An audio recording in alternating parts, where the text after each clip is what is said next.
ಉಳ್ಕಿದ್ದೇನೈತಲ್ಲ ಇದೆಲ್ಲದು ಕೆಲವು ಜನ ಸರ್ಕಾರಿ ನೌಕರರಿಗೆ ಐತಂತೆ. ಇವತ್ತು ನಾನು ಈ ಬಜೆಟ್ ಫಿಗರ್ ಬಗ್ಗೆ ಮಾತಾಡ್ಕೊಂತ ಹೋದ್ರೆ ಮಾನ್ಯ ಅಧ್ಯಕ್ಷರ ಬಹಳ ಕೆಟ್ಟ ಪರಿಸ್ಥಿತಿ ಐತಿ.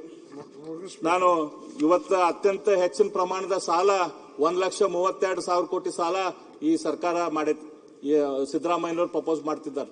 ಪ್ರತಿಯೊಬ್ಬನ ತಲೆ ಮೇಲೆ 1,20,000 ಕೋಟಿ 1,20,000 ಕೋಟಿ ಸಾಲ ಇಟ್ಟಾರ.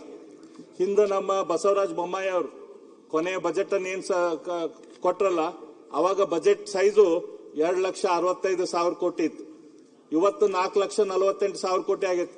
ಅಂದ್ರೆ ಸುಮಾರು 70% ಜಂಪ್ ಆಗೈತಿ ಬಜೆಟ್ ಸೈಜ್. ಅವಾಗ ಕ್ಯಾಪಿಟಲ್ ಔಟ್ಲೆ ಅಂದ್ರೆ ಬಂಡವಾಳ ವೆಚ್ಚ, ರಸ್ತೆ ಮಾಡಾಕ, ಸಾಲಿ ಕಟ್ಟಾಕ ಅವಾಗ 57,953 ಕೋಟಿ ಅಂದ್ರೆ 58,000 ಕೋಟಿ ಕೊಟ್ಟಿದ್ರು. ಇವತ್ತು ಕೊಟ್ಟಿದ್ದಷ್ಟು ಲಾಸ್ಟ್ ಇಯರ್ದಲ್ಲಿ 62,834 ಕೋಟಿ ಅಂದ್ರೆ ಬರೀ 4,500 ಕೋಟಿ ಅಷ್ಟ ಕ್ಯಾಪಿಟಲ್ ಔಟ್ಲೆ ಹೆಚ್ಚಾಗೈತಿ, ಬಂಡವಾಳ ವೆಚ್ಚ ಹೆಚ್ಚಾಗೈತಿ. ಬಜೆಟ್ ಸೈಜು 1,80,000 ಕೋಟಿ ಹೆಚ್ಚಾಗೈತಿ. ಅಂದ್ರೆ ಎಷ್ಟು ದುಂದು ವೆಚ್ಚ ಸರ್ಕಾರದಿಂದ ಆಗ್ತಾ ಇದೆ. ಇದು 17 ಬಜೆಟ್ ನಾನು ಬಜೆಟ್ ಮಂಡನೆ ಮಾಡೇನೆ ಆರ್ಥಿಕ ತಜ್ಞ ಅಂತ ಹೇಳುವಂತ ನಮ್ಮ ಮುಖ್ಯಮಂತ್ರಿಗಳು ಇದ್ರ ಬಗ್ಗೆ ಯಾಕೆ ಲಕ್ಷ್ಯ ಕೊಡ್ತಾ ಇಲ್ಲ? ಇದ್ರ ಬಗ್ಗೆ ಅವ್ರೇನಾದ್ರೂ ಕಾಳಜಿ ಬೇಕಲ್ಲ. ಮನುಷ್ಯಾಗ ಕಾಳಜಿ ಇದ್ರೆ ಅದಕ್ಕೊಂದೇನಾದ್ರೂ ಮಾರ್ಗ ಹುಡುಕ್ತಾರ. ಇವತ್ತು ವಸತಿಯಲ್ಲಿ ನಾ ಹೇಳಿದೆ ಬಡವರಿಗೆ ಯಾವ ರೀತಿ ಅನ್ಯಾಯ ಆಗ್ತಾ ಇದೆ ಅಂತ ಹೇಳಿ. ಶಿಕ್ಷಣದಲ್ಲಿ ಯಾವುದೇ ರೀತಿಯ ಡೈರೆಕ್ಷನ್ ಇಲ್ಲ. ಉತ್ತರ ಕರ್ನಾಟಕ, ಕಲ್ಯಾಣ ಕರ್ನಾಟಕದ ಅಭಿವೃದ್ಧಿ ಬಗ್ಗೆ ಲಕ್ಷ್ಯ ಇಲ್ಲ. ನಮ್ಮ ನೀರಾವರಿ ಬಗ್ಗೆ ಲಕ್ಷ್ಯ ಇಲ್ಲ.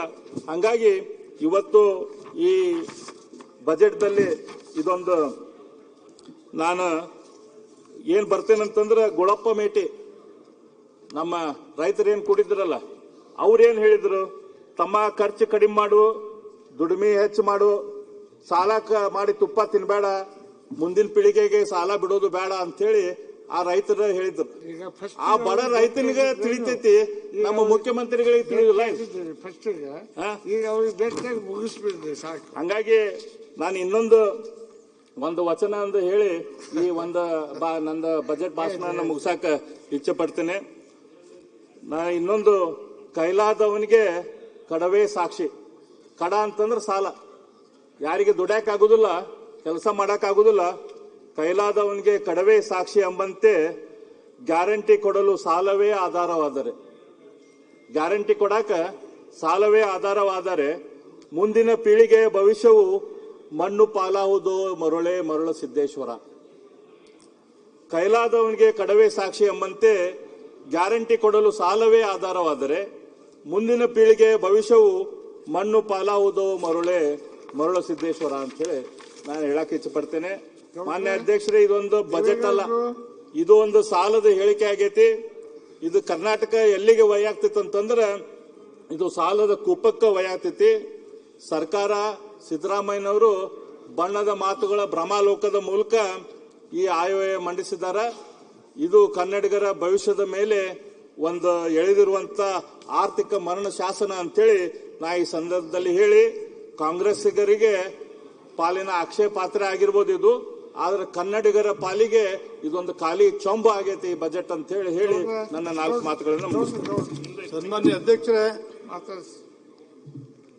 ಸನ್ಮಾನ್ಯ ಮುಖ್ಯಮಂತ್ರಿಗಳಾಗಿರ್ತಕ್ಕಂಥ ಸಿದ್ದರಾಮಯ್ಯನವರು ದಾಖಲೆಯ 17ನೇ ಬಜೆಟ್ ಅನ್ನು ಮಂಡಿಸಿರುವುದಕ್ಕೆ ನನ್ನ ಅಭಿನಂದನೆಗಳು.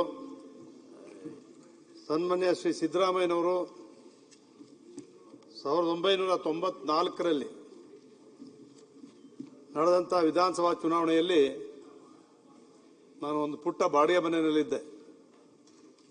ಆವಾಗ 15 ದಿನಗಳ ಕಾಲ ನಾವಿಬ್ಬರೇ ಚುನಾವಣೆ ನಡೆಸಿದ್ವಿ 94ನೇ ಇಸ್ವಿಯಲ್ಲಿ. ಆವತ್ತವರು 35,500 ಮತಗಳ ಲೀಡಿಂದ ಗೆದ್ರು. 83, 85, 89ರಲ್ಲಿ ಸೋತು